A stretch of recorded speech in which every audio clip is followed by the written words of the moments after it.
अब समझ लें शीट मेटल होता क्या है। कोई भी मेटालिक शीट जिसकी थिकनेस 0.1 mm से ज़्यादा या 12 mm से कम हो, कोई 12 mm कहता है, कहीं 13 mm लिखा होता है, इस चीज़ पे थोड़ा कॉन्ट्राडिक्शन है, लेकिन 12 mm से कम और 0.1 mm से ज़्यादा कोई भी मेटालिक शीट होती है जो, उसे हम शीट मेटल में काउंट करते हैं। इसका मतलब कि अगर हमारे पास 15 mm की शीट आ जाए, 20 mm की शीट आ जाए, तो उसे हम क्या बोलेंगे? प्लेट। वो प्लेट होगी, वो शीट नहीं होगी। शीट की प्रॉपर्टी ये होती है कि उसको बेंड किया जा सकता है ना। शीट को तो बेंड कर सकते हैं हम, प्लेट को थोड़ी ना बेंड कर देंगे आप, है ना। जिस चीज़ में फ्लेक्सिबिलिटी होगी तो उसकी एक थिकनेस की लिमिट है ना, फिर ये थोड़ी कि कितनी मोटी चीज़ को भी आप बेंड कर लोगे। तो शीट मेटल में ये चीज़ रहती है।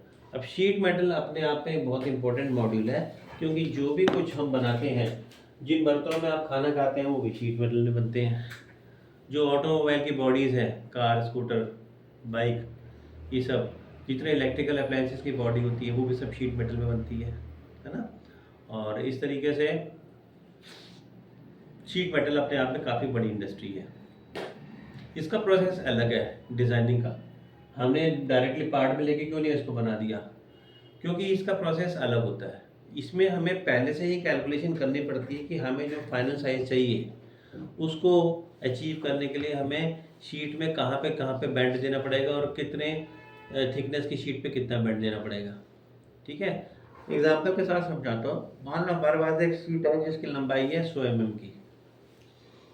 उसमें से अगर हमने 20-20 mm दोनों तरफ से बैंड कर दिया, तो ऐसा नहीं कि आपको बीच में 60 मिलेगा। जो मिलेगा हमें वो या तो 60 से ज़्यादा होगा या 60 से कम होगा, मगर वो 60 नहीं होगा। और इस बात पर डिपेंड करता है कि आपकी शीट की मोटाई कितनी है और वो हम कौन से मटेरियल की शीट को यूज़ कर रहे हैं, इन दोनों बातों पे। तो कई सारे फैक्टर जो है ना इस बात को करेंगे अफेक्ट कि उसकी थिकनेस हमारी जो है ना, लंबाई क्या निकल कर आती है। तो हम यहाँ से क्लिक करेंगे, पार्ट मॉडलिंग का ही हिस्सा है शीट मेटल भी।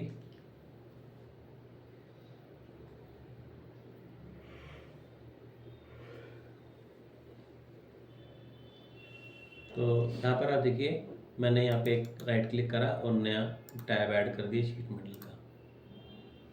ठीक है, जब आप शीट मेटल देते हो तो आप देखो कोई भी ऑप्शन हमारी काम नहीं कर रही, सिर्फ एक है, वो है बेस फ्लेंज या टैब। ये सबसे पहला कमांड हमारा इसमें होता है। जब आप ये कमांड देते हैं तो ठीक है, एक्सट्रूड के जैसे ही है, इसने आपसे कहा सिलेक्ट करो, मैंने यहाँ से फ्रंट प्लेन सिलेक्ट कर लिया। और अब आप ये देखिए कि हमने यहाँ पे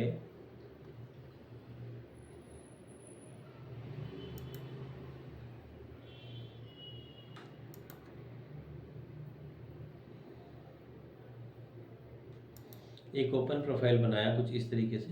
ये देखो, ये मैंने एक ओपन प्रोफाइल बनाया ऐसे सिंगल लाइन का। इसको लेके हमने एग्जिट कर दिया। आपने कुछ देखा, ऑटोमेटिकली इसमें फिलेट लग गया। हमने तो फिलेट दिया नहीं था। ये फिलेट नहीं है, ये है बेंड। कोई भी शीट मेटल का प्रोडक्ट बिना बेंडिंग के बन ही नहीं सकता। और इस बेंडिंग को कैलकुलेट करने के लिए हमारे पास एक बेंड अलाउंस होता है, जिसको हम कैलकुलेशन के लिए यूज़ करते हैं कि कितनी थिकनेस, कौन सा मटेरियल, कितना रेडियस देंगे तो फिर हमारे पास क्या निकल कर आएगा उसके लेंथ। ये होता है बेंड अलाउंस। तो सबसे पहला कमांड मैंने बनाया, इसमें मैंने क्या किया कि इसको जस्ट लाइक एक्सट्रूड कमांड है वैसे तो देखा जाए तो, मैंने इसके लेंथ को दिया, आपने इसको पीछे की तरफ डायरेक्शन दिया, इधर की तरफ दिया या उधर की तरफ दिया। फिर मैंने क्या करा, इसको मिड प्लेन ले लिया, तो बीचों बीच हमारा प्रोफाइल आ गया। आपने देखा बनाया तो मैंने ऐसे था, ये अपने आप इस पर फिलेट कैसे ऐड हो गया। नेक्स्ट अगर हम देखें, ये तो देखो सब एक्सट्रूड की ऑप्शन ही आ गई, ये तो मैं दोबारा एक्सप्लेन नहीं करने वाला आपको। यहाँ पे हमारे पास अगला ऑप्शन है शीट मेटल गेज का।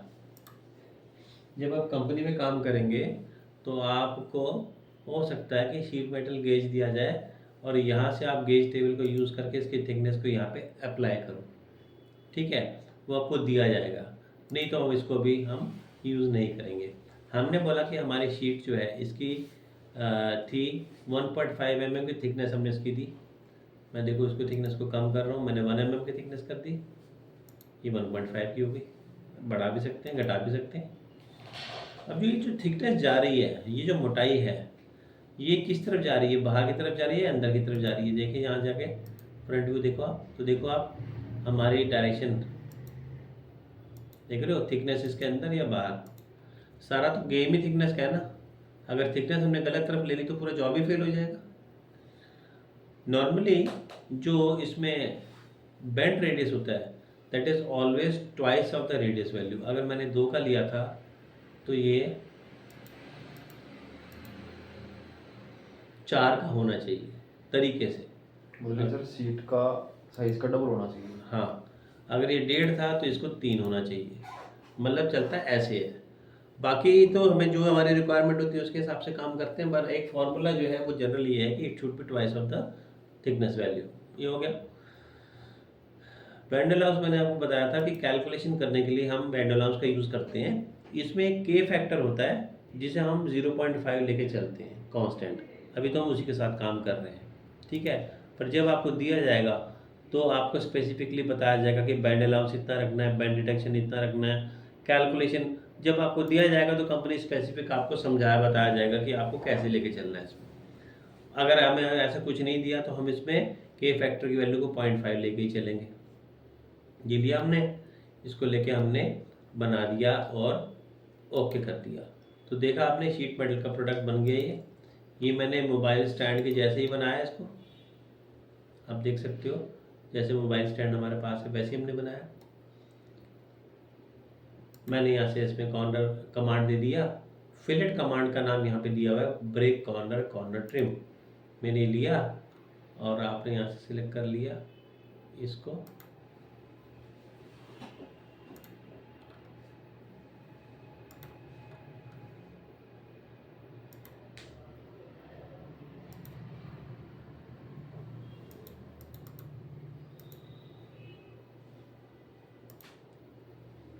तो यहाँ पे राउंड करने के लिए ब्रेक कॉर्नर या कॉर्नर ट्रिम ऐसे आएगा ना। ये देखा हमने कटिंग कर दी ना हमने ट्रिम करके कॉर्नर्स की, तो ये ऐसी गोलाई में आ जाएगा। इसकी एजेस को शार्प ना रखते हुए अगर हम इसको पॉइंटेड रखेंगे फिर तो ये चोट पहुंचा सकता है। हमने इसको इस तरीके से रखा, ठीक है। और देखिए मैंने यहाँ से एक्सट्रूड कट कमांड दे के इस वाले फेस को सिलेक्ट करा और यहाँ पे जाके हमने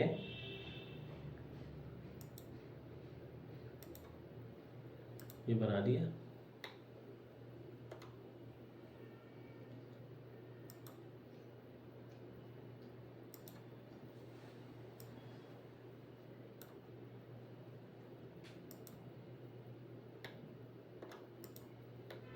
बनती दिख रही है वैसी शेप। मुझे बाद में लगा चौड़ाई मैंने कम रखी, तो आप फिर से जाओ बेस फ्लेंज में, इसको चेंज करके मैंने 40 की जगह 50 कर दिया। हो गया ठीक।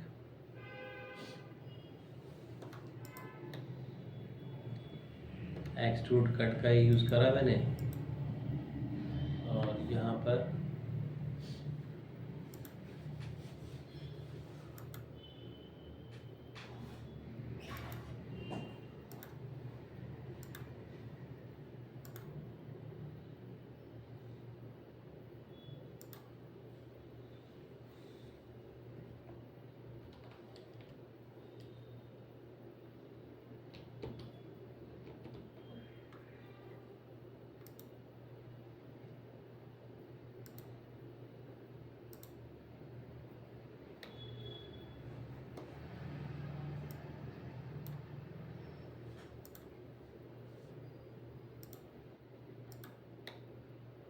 ये देखो कट लगा दिया। इसमें से थ्रू एंड थ्रू आर पार दिखाई दे रहा है।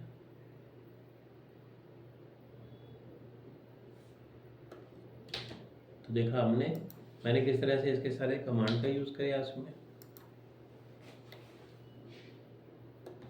ठीक है। मैंने यहाँ जो बना के दिखाया था आपको, ये एक ओपन प्रोफाइल बनाया था। अब की बार दोबारा मैं एक नई फाइल शुरू कर रहा हूँ और यहाँ मैंने टॉप लेन ले लिया। आपकी बार जो मैं बना रहा हूँ ये क्लोज प्रोफाइल बना रहे हैं।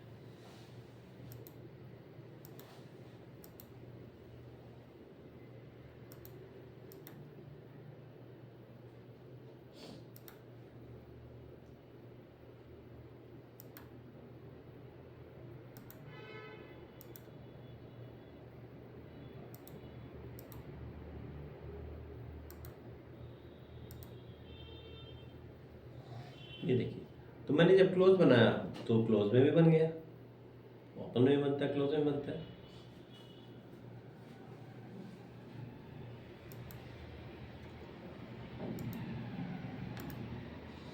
आप देखिए जैसे ही मैंने इसको बनाया सभी कमांड बाकी के एक्टिवेट हो गए। अगला जो कमांड हम इसमें करेंगे इसका नाम है एज फ्लेंज। जब आप एज फ्लेंज कमांड देते हैं तो ये आपसे कहता है कि किसी एज को सिलेक्ट करो। आप किसी भी एज को सिलेक्ट कर सकते हो। एज का लीनियर होना कोई ज़रूरी नहीं है, मतलब सीधा स्ट्रेट होना ज़रूरी नहीं है, और राउंड फॉर्म में भी हो सकती थी उसकी एज। ये हमने लिया और यहाँ पर इसने पूछा कि रेडियस बताओ, तो देखो डिफ़ॉल्ट उसने 3 लिया हुआ है। अगर आप रेडियस को ओवरराइड करना चाहते हो, मतलब बदलना चाहते हो, तो उसको यहाँ से हटाओ। और ये तो मैंने 1 ले लिया था तो इसके मैंने रेडियस को भी 2 कर दिया, तो नीचे वाला जो रेडियस है ये देखिए उस हिसाब से कम ज़्यादा हो रहा है। ठीक है, ये देखिए फ्लेंज में ये ऐसे बनकर आया। और देखें फ्लेंज में हमारे पास ऑप्शन है एडिट फ्लेंज प्रोफाइल की। पहली बात तो देखो एंगल जो था 90 डिग्री का, मैंने एंगल को कम या ज़्यादा रखा, तो आप एंगल में चेंजेस भी कर सकते हैं। ठीक है, दूसरी बात एडिट फ्लेंज प्रोफाइल, ये तो एक रेक्टेंगल शेप दिखाई। अगर हम इस शेप पे कोई चेंज करना चाहते हैं तो एडिट फ्लेंज प्रोफाइल कर दो, नॉर्मल कर लो इसको।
तो आपने एडिटिंग करी, इसमें एडिट प्रोफाइल में चले गए, यहाँ से देखिए एडिट प्रोफाइल में चले गए, एडिट फ्लेंज प्रोफाइल कर दिया, ये नॉर्मल कर दिया इसको। जो भी चेंज मुझे करना था इसमें मैंने वो चेंज कर दिया। जैसे मैंने यहाँ पे ये बनाया तो इसकी मैंने ओके कर दिया। फिर इसकी हम अगर बनानी थी तो मल्टीपल कॉपी कई सारी बनानी थी तो हम सीधा पैटर्न ही दे देंगे ना, क्या ज़रूरत है ये सब कुछ करने की। हमें हम सीधा सेंटर स्पेसिंग बताएं कितनी रखनी है और नंबर ऑफ कॉपीज बताने कितनी रखनी है। ठीक है, और ये बाद में मुझे लग रहा है कि स्पेसिंग को कम करने की ज़रूरत, तो आप स्पेसिंग को रिड्यूस भी कर सकते हो।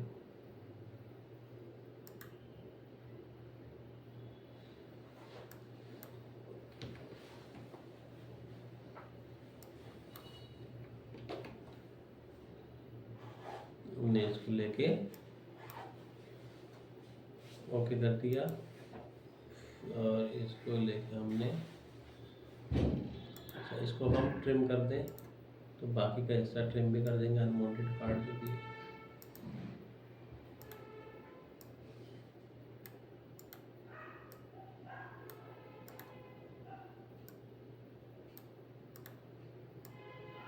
वो कह रहा है कि आपने जो स्लॉट बनाया उसकी डेफिनेशन खत्म हो जाएगी। हमने कहा ठीक है कोई बात नहीं, मालूम है डेफिनेशन तो खत्म हो जाएगी स्लॉट की अगर आप ऐसा करोगे तो।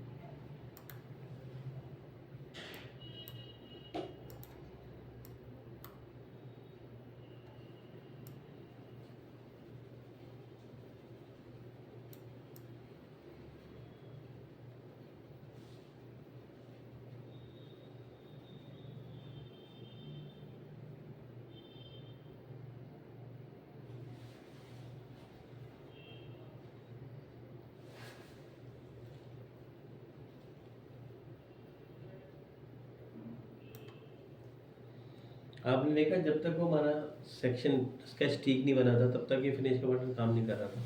मैंने सब जब ठीक कर लिया तो इसको फिनिश पे मैंने क्लिक कर दिया, ये हो गया। तो देखा आपने, हमने इसको आगे से ऐसे डिज़ाइन बना दिया। तो आप एडिट फ्लेंज प्रोफाइल को लेके चेंजेस भी किया कर सकते हैं, उसमें ऐसे कर सकते हैं। ठीक है, ये मैंने आपको एंगल पहले समझा ही दिया। अब इसके बाद आ जाती है फ्लेंज की लेंथ की बात। मैंने आपको जैसे समझाया कि इसमें लेंथ जरा भी फर्क आ गया 2 mm का भी तो सारा जॉब फेल हो जाएगा। 1 mm का फर्क भी, थिकनेस भी इधर उधर होगी। तो यहाँ पर आपने जो इसकी लेंथ ली हुई है, देखिए नीचे लेंथ को देने के कई तरीके अलग अलग दिए हुए हैं। एक है आउटर वर्चुअल शार्प, एक है इनर वर्चुअल शार्प और एक है tangent band. Inner virtual sharp में क्या होगा, गोल हिस्से के बाद से, मतलब इस पॉइंट के बाद से, यहाँ जहाँ से स्ट्रेट हो रहा है, ये जो आप लेंथ दे रहे हो 74 की, ये कहाँ से मेजर कर रहा है, इस पॉइंट से। अगर मैं इसको ले रहा हूँ तो 74 की मेजरमेंट यहाँ से लेके ऊपर तक हो रही है। अगर आप टेंजेंट बैंड लोगे तो टेंजेंट लगभग कहीं बीच में गोलाई में आएगा, टेंजेंट के साथ मैच करता हुआ। तो अगर मैंने ये दे दिया तो आप देखोगे इसकी लेंथ में थोड़ा सा वेरिएशन दिखाई देगा आपको, थोड़ी सी छोटी हो गई, यहाँ मैक्सिमम है या थोड़ी सी छोटी हो गई। और ये हो गया ओवरऑल वर्चुअल शार्प, ये ओवरऑल वर्चुअल शार्प हो गया। ठीक है, तो देखो आपको हर एक में ना, हर एक तीनों लेंथ में हल्का हल्का वेरिएशन दिखाई दे रहा है आपको। जैसा हमें अपनी ड्राइंग में देना है हम उसके हिसाब से इसको सिलेक्ट करेंगे। ठीक, नीचे दिया हुआ है हमें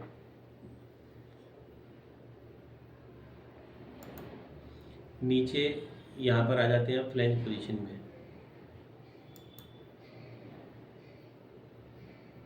अगर मैंने इसको ऑफसेट कर दिया तो देखो बाहर की तरफ हो गया। वैसे तो आप उसको ऑफसेट अंदर की तरफ भी कर सकते थे, अगर मैं इसको उल्टा कर दूँ तो अंदर की तरफ भी ऑफसेट हो जाता है। ट्रिम साइड बेंड्स कर देंगे, ये मैंने हटा दिया तो ये देखो। तो इसको हमें रखना कहाँ पे, material inside, material outside, bend outside, virtual sharp. तो ये अलग अलग इसकी पोजीशंस हैं।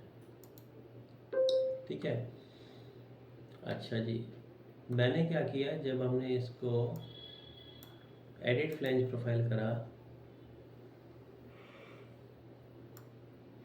तो ये जो पॉइंट था इसको भी यहाँ से थोड़ा सा इधर कर दिया। ये थोड़ा ठीक करना पड़ेगा ना इसको, अगर इसको भी इधर से लेके इधर कर दिया तो ठीक तो वो भी करना पड़ेगा।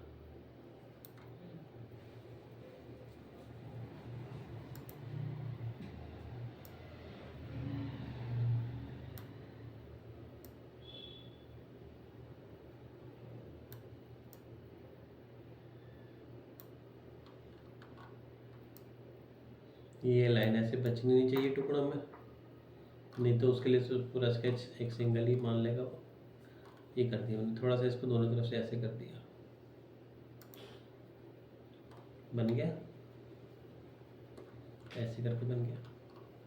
अब की बार आप देखो ये शीट के बीच में आ रहा है, और शीट के बीच में जो कट करता हुआ ऐसे आ रहा है, इसे हम कहते हैं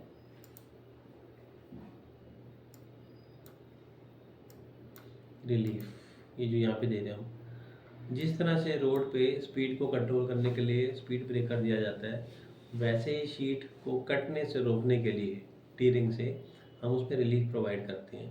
यहाँ पर आप देखो कि हमने दिया है ना, अभी रेक्टेंगुलर रिलीफ दिया हुआ है। मैं इसके साइज़ को बढ़ा रहा हूँ, रेशियो में 0.5 लिखा था, मैंने इसको 2 कर दिया, तो ये अब आपको बड़ा दिखाई देने लगा। ओके करने में ऐसे दिखाई दे रहा है। मैंने अगर इसको यहाँ से चेंज करके रिलीफ को रेक्टेंगुलर की जगह ऑब्राउंड कर दिया तो आपको ये ऐसा दिखाई देगा। अगर मैं इसको चेंज करके यहाँ से टीयर कर दूंगा तो टीयर में ये हमें ऐसा रिजल्ट देगा, ये देखो।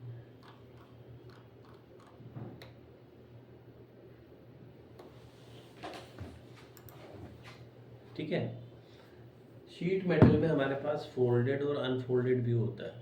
अभी जो हमारे पास व्यू है ये फोल्डेड है।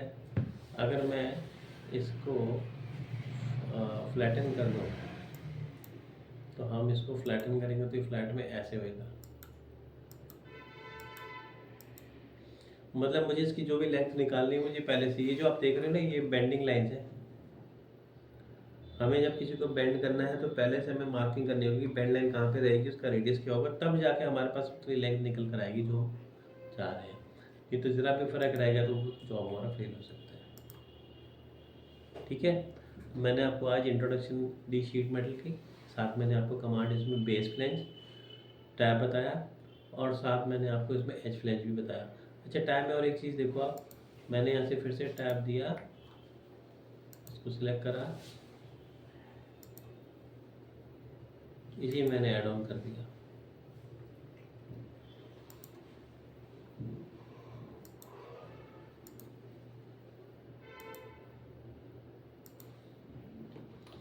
इस लाइन को कंस्ट्रक्शन बदल दिया, देखो